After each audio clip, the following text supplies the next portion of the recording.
El gobierno dominicano, para hacer frente a la crisis en la que hemos caído con motivo de la pandemia y poder hacer una efectiva realización de gobierno en materia económica, va a necesitar hacer una reforma fiscal. Se ha comenzado a hablar del tema de la reforma fiscal y hemos invitado al ingeniero Magín Díaz Domingo como segundo apellido, que fue el director general de Impuestos Internos y que además es un colaborador de Acento y en Diario Libre también publica cada 15 días sus artículos en donde aborda temas sobre asuntos de la economía, porque él además de ingeniero es economista, y sobre temas de impositivos de lo que conoce muy bien. Muchas gracias, Magín, por aceptar este diálogo. Gracias a ti, Fausto, por invitarme nuevamente. Me interesa saber, Magín, ¿hay posibilidad o necesidad de una reforma fiscal en este momento? Bueno, mira, lo que yo he dicho es que se puede hablar. El hecho de que haya una crisis no significa que no se pueda hablar del tema. De hecho, las grandes reformas tributarias se han hecho en medio de una crisis o saliendo de una crisis. Tal vez las crisis son las que llevan a ese consenso que es necesario.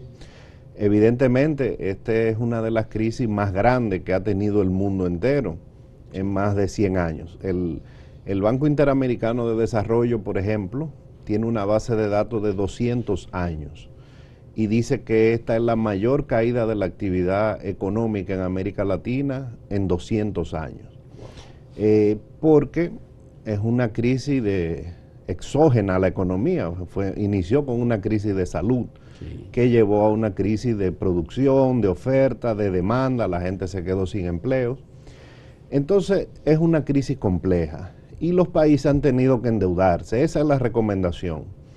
Entonces, evidentemente, hay una necesidad de recursos, pero yo creo que hay que empezar por algo que tal vez es muy sencillo, hay que empezar por el principio. Eso es como lo más elemental, claro, ¿verdad? eso es como lo más elemental, pero sí, hay gente que se está adelantando. Bueno, ¿qué impuestos vamos a poner? ¿Qué impuestos vamos a quitar? Yo creo que hay que definir primero qué queremos. ¿Es una reforma para captar recursos para bajar la deuda? ¿Es una reforma para aumentar los gastos del gobierno? Yo creo que no hay chance de bajar el gasto del gobierno. Todas las métricas indican que el gasto del gobierno dominicano no es alto. Hay muchas necesidades insatisfechas. Pero el gobierno ha hecho esfuerzo para mejorar la calidad del gasto. Sí, puede mejorar la calidad, pero a nivel macroeconómico el gasto no va a bajar. O sea, lo que tú te puedes ahorrar, por ejemplo, en un gasto que estaba mal hecho o que se lo llevaba a la corrupción, lo vas a tener que gastar en salud o en infraestructura. Entonces, en definitiva sigue siendo el mismo. Sigue siendo el mismo monto. A nivel macroeconómico no resuelve el problema, aunque sí hay más eficiencia, la economía más productiva, con un mejor gasto, etcétera. Entonces, tenemos que ver la estrategia de desarrollo. Queremos esa estrategia de desarrollo. ¿Por qué? Porque lo que dice la estrategia de desarrollo explícitamente es que para el año 2024 el país debería tener una recaudación de 24% del PIB. Entonces, lo dice explícitamente y tal vez implícitamente lo que decía en el 2012 o lo que se quiso es, nosotros tenemos que ir a la recaudación de un país desarrollado, de un país como los miembros de la OCDE, que es el club de los países desarrollados, o por lo menos a la recaudación promedio de América Latina, que ahora mismo es 23%. Y nosotros estamos, fruto de la crisis, en 12% del PIB. Antes de la crisis llegamos a 13.5%. Y eso se complementa con un punto adicional, que son 45.000 millones más o menos, de ingresos no tributarios. Hay países que tienen ingresos no tributarios muy altos. Entonces no tienen que tener impuestos tan altos, porque tienen recursos naturales, por ejemplo, recursos mineros, el cobre en algunos países, el petróleo. El caso de Chile, ¿sí? Entonces yo creo que hay que definir primero ¿qué se quiere? ¿Queremos ir hacia un Estado tipo Estados Unidos, tipo Europa, tipo Brasil, que recaudan 25-30% del PIB, tienen más gasto público, o no? Ahora, si queremos quedarnos con esta presión tributaria, entonces hay que bajar el gasto. Y la deuda se va a quedar alta también, porque la deuda, ya el mismo Banco Central dijo que llegó a 70% del PIB. Sí. Eso se va a ir para atrás un poco en la medida que va a retroceder, en la medida que vuelva a crecer la economía, pero en 1 o 2 años, como quiera, tendremos una deuda mucho más alta que en el año 2019. ¿Cuándo es el momento adecuado para hacer una reforma fiscal? ¿Cuando la economía está boyante como estaba en el 2019? ¿O cuando la economía entra en un proceso de recesión, de crisis, como la que trajo la pandemia de COVID? Bueno, generalmente se hacen en medio de las crisis, pero hay que evitar llegar a ese punto. Y hay muchos ejemplos. Se habla de la gran reforma del año 1992, que fue una buena reforma tributaria, pero realmente se negoció y se diseñó durante una crisis. Sí. Lo mismo pasó en el 2004. En el 2005 se hizo otra forzada por el DERECAFTA. Entonces siempre las circunstancias llevan. En los momentos buenos, bollantes, digamos, tal vez es mejor hacerla para pensar en un buen diseño, pero siempre se pospone. Pero a los gobiernos parece que no les resulta adecuado hacer esas reformas, porque la del 92 que tú mencionas comenzó a tener efecto y a dar resultado en el 96-97. Es decir, Balaguer hace esa reforma y quien cosecha los resultados es Leonel Fernández. Sin duda. Sí, las reformas tienen un tiempo de maduración y efectivamente ese gran crecimiento económico que hubo del 96 al 2000 en gran parte fue fruto de las grandes reformas estructurales que se hicieron en el año 92, que no solo fue la tributaria, sino la arancelaria, la laboral, etcétera. Entonces hay un costo político, ahora también hay una realidad. Yo creo que el gobierno tiene que enviar algo este año porque el mundo lo está mirando, las calificadoras de riesgo, ya el 80% de nuestra deuda pública es en base a bonos que compran inversionistas.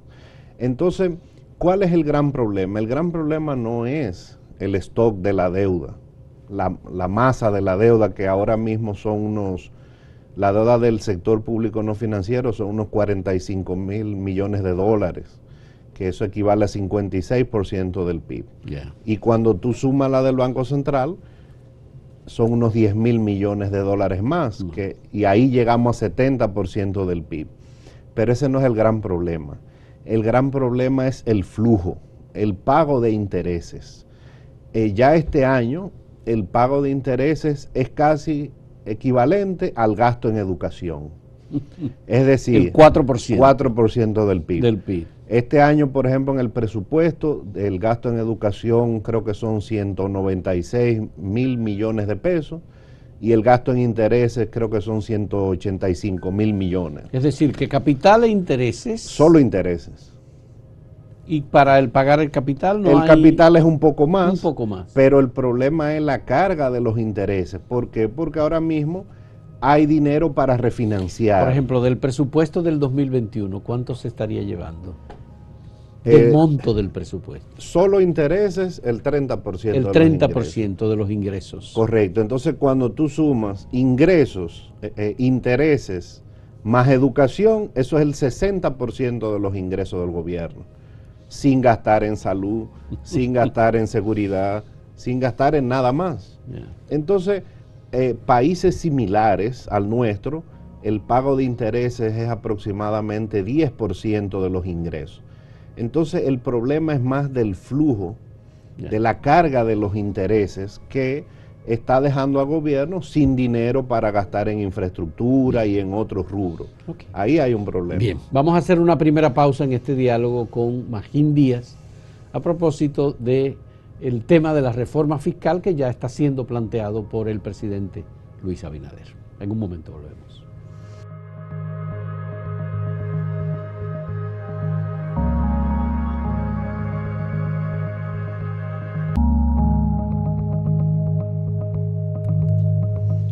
Magín, ¿la reforma tendría que ser por consenso político o por consenso del sector económico?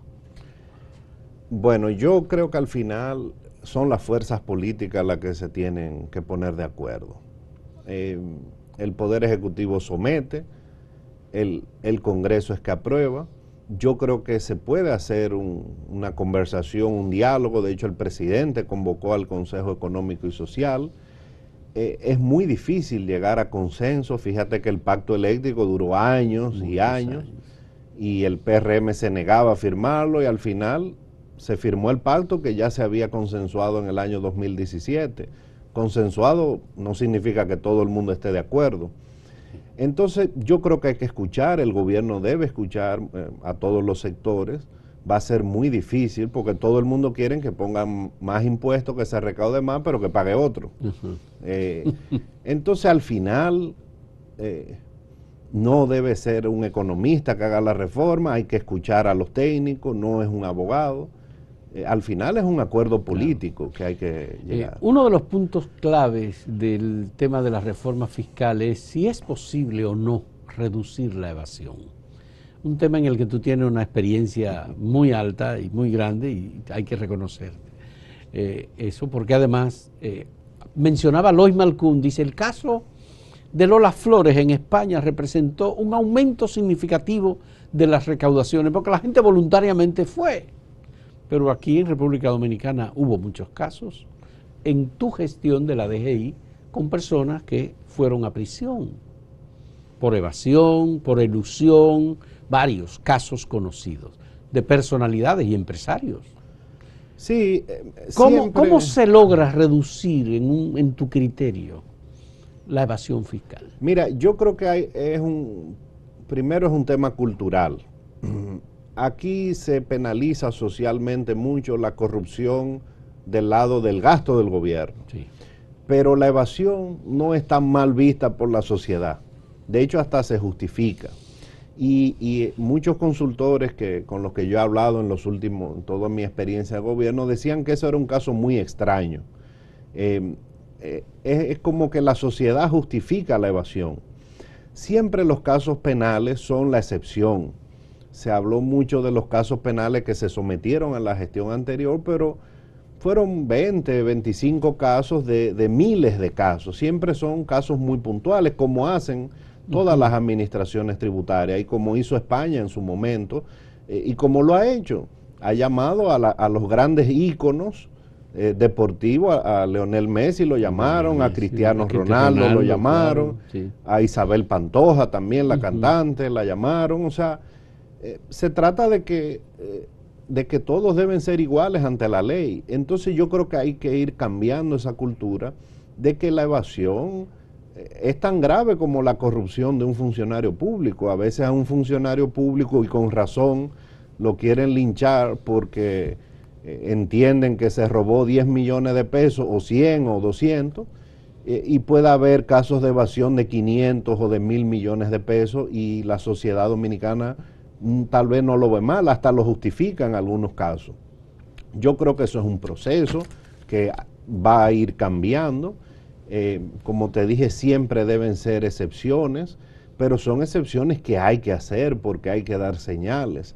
El ícono deportivo más grande de Estados Unidos, Pete Rose, sí, fue preso por evasión fiscal. O sea, los países penalizan la evasión. Yo creo que debemos dejar de justificarla. Ahora, el sistema tributario es complejo, como lo es en muchos países. Eso hay muchos vasos comunicantes. O sea, si se simplifica el sistema, yo creo que eso podría ayudar.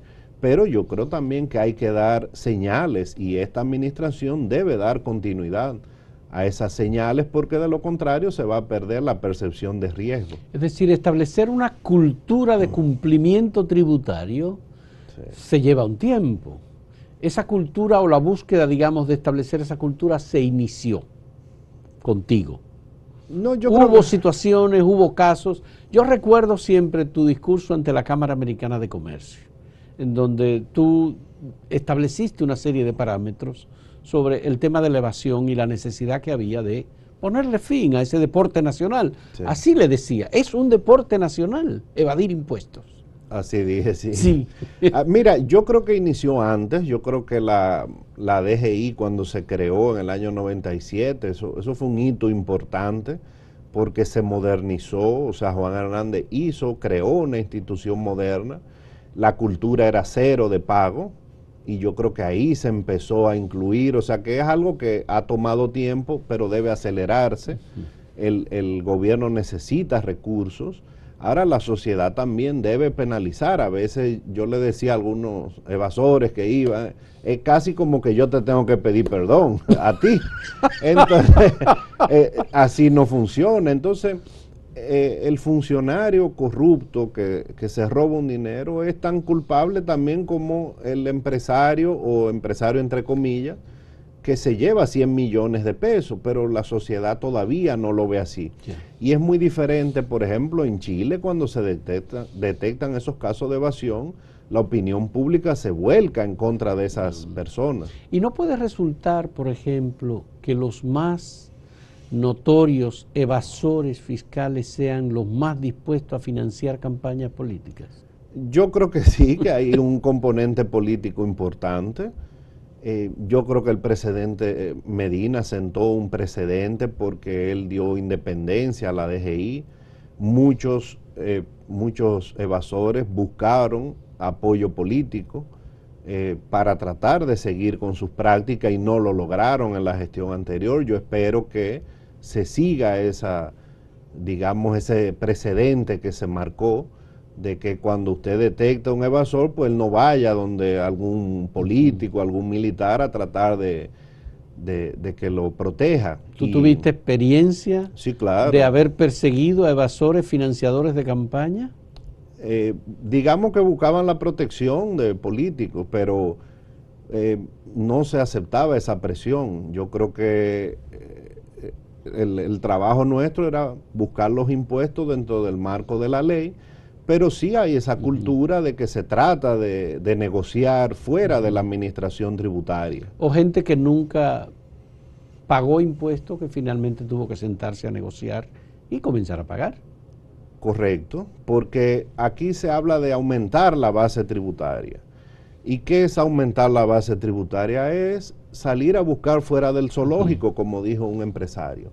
No podemos seguir cargando al que siempre paga, a los asalariados, a los empresarios que cumplen. Hay que llevar a la legalidad a ese sector, digamos, paralelo que opera sin pagar impuestos. Bien, yo siempre recuerdo, esto nada más que, vamos a hacer una pausa, pero siempre recuerdo que tú decías con mucha claridad, aquí hay grandes negocios muy prósperos con empresarios que se declaran prácticamente en quiebra y no sabemos cómo es que lo hacen. Vamos a hacer una pausa en este diálogo con Magín Díaz, exdirector de la DGI, sobre este proceso de reforma fiscal que va a iniciar República Dominicana.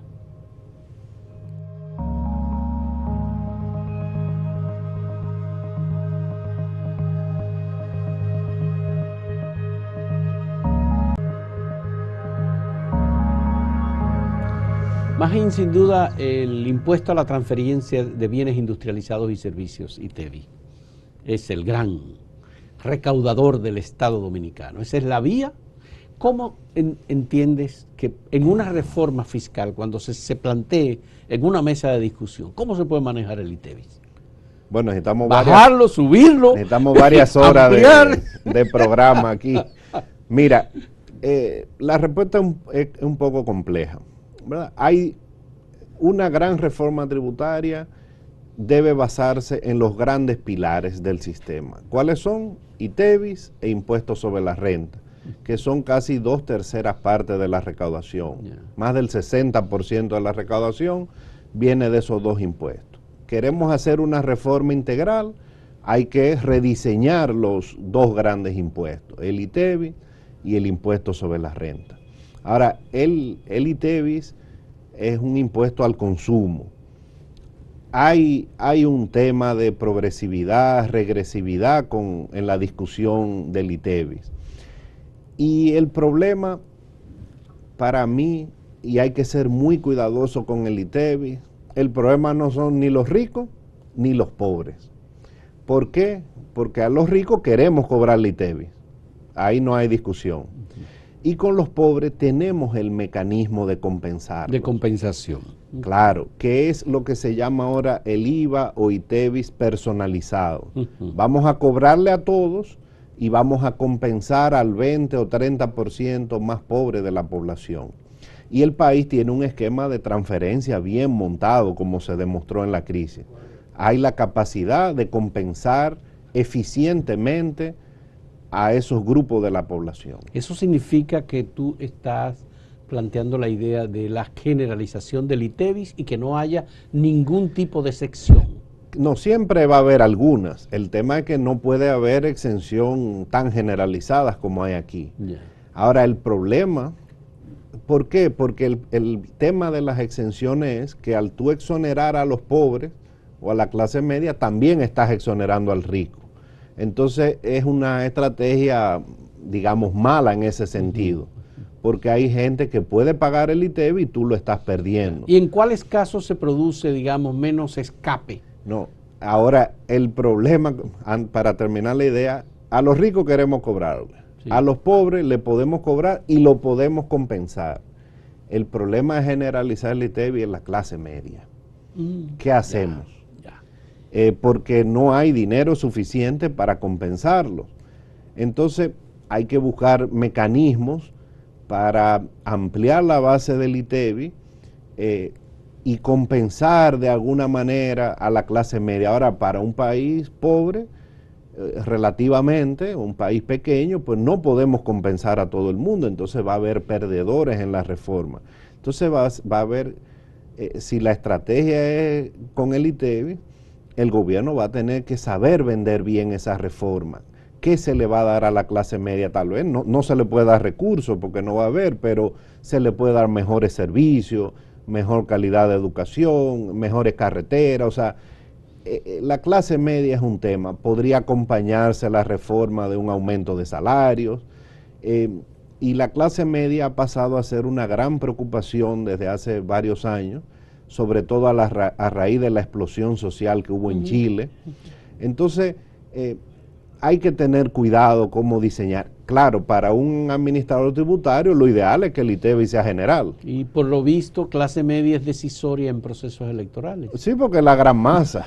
Ahora, yo creo que es el momento de hablar, de rediseñar el ITEVIS porque se pierde mucho dinero, pero también hay que poner elementos progresivos, o sea, hay que ver cuál ha sido la tendencia en los últimos años. Por ejemplo, en América Latina casi no se recauda el impuesto a la renta personal. Ese es el gran impuesto recaudador en países más ricos. Tal vez no podemos aspirar a esa gran recaudación, pero sí hacer un esfuerzo. El economista Antonio Siriaco decía que la renta personal junto con educación y salud serían 13 secciones fundamentales en el tema del ITEVIS, por ejemplo, y generalizar todo lo demás, como una manera de reducir la evasión. Claro, eso ayudaría, pero hay que discutirlo, porque no es tan fácil grabar los servicios de educación, los servicios de salud, significaría grabar las clínicas privadas, grabar los colegios. Excluir eso, excluir salud, educación y la renta personal. Ok, ¿medicamentos? Eso es también parte de salud, porque es el tema del gasto de bolsillo aquí representa aproximadamente un 30% de los ingresos de los ciudadanos. Lo otro que está exento son los alimentos. Entonces es una discusión difícil. ¿Qué es lo que está exento? La educación, la salud, los medicamentos, la canasta básica. La canasta básica, por supuesto. Entonces, ahora hay países que graban todo. Chile graba todo, El Salvador graba todo. Ya hay muchos países que graban a tasas reducidas la canasta básica, la salud y algunos los medicamentos. ¿Por qué? Con el argumento que yo te dije, al exonerar a todo el mundo estamos exonerando al que puede pagar. Es mejor recaudar eso y después compensar. Y después compensar con unas políticas sociales que sean más dirigidas. Correcto. Es una especie de IVA devuelto. Exacto. Pero por la vía directa. Correcto. Ahora, todo esto es fácil decirlo aquí. o yo decírselo a mis estudiantes. Son decisiones que el país tiene que ponerse de acuerdo. Y hay que ver experiencia. Ahora hay que también ver otras figuras tributarias, no puede descansar en un solo impuesto. ¿Y tú crees que finalmente, en las condiciones en que se encuentra el sistema político de República Dominicana, es posible un pacto que posibilite esto? Bueno, yo creo que en las grandes crisis hemos sido capaces de ponernos de acuerdo, en las crisis económicas y en las crisis políticas, como en el año 94. O sea, al final hasta un lujo tenemos 3 expresidentes. Claro, y eso, yo creo que al final cada uno quiere, todos queremos que al país le vaya bien. Entonces, el presidente Abinader va a tener que sentarse con ellos. No, yo creo que la época de hacer reformas unilaterales, como la hizo Balaguer, que al final la pasó por decreto. Fue por decreto. Ustedes no se ponen de acuerdo, yo la paso y después la aprobamos. Ya esas épocas pasaron. Y el país ha demostrado madurez política para ponerse de acuerdo. Eso no significa que va a ser una discusión fácil. No, no va a ser. Luego está el problema de cómo vamos a enfrentar la crisis que podría derivarse de toda esta pandemia y de todo este confinamiento y restricciones con el pago de la deuda que ya ha ido subiendo tanto, porque cuando se hizo la reforma del 91 no teníamos apenas 2.000 millones de dólares de deuda y luego se ha ido incrementando en unos montos que son verdaderamente insólitos. Fue una crisis de otra naturaleza. Ahora sí, ahora no había otra opción. Todos los países se han endeudado.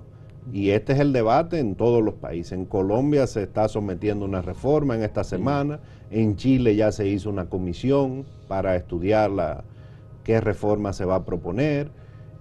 Porque países como los nuestros, yo no creo que haya un rescate mundial de que se nos perdone la deuda, ni mucho menos. Eso está pasando con los países muy pobres, pero va a haber que... Raro, pero el gobernador del Banco Central le ha pedido al Fondo Monetario Internacional flexibilizar algunas de las restricciones que tiene con el tema financiero de República Dominicana. Claro, hay que usar todas las herramientas y bueno, el andamiaje global es una de ellas. Así es.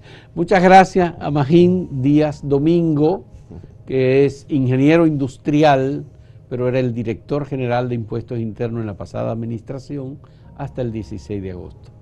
Él es economista y está escribiendo en Acento y en Diario Libre sobre temas de impuestos también, en lo que tiene una amplísima, como ya han podido notarlo, experiencia, y le agradecemos que haya venido.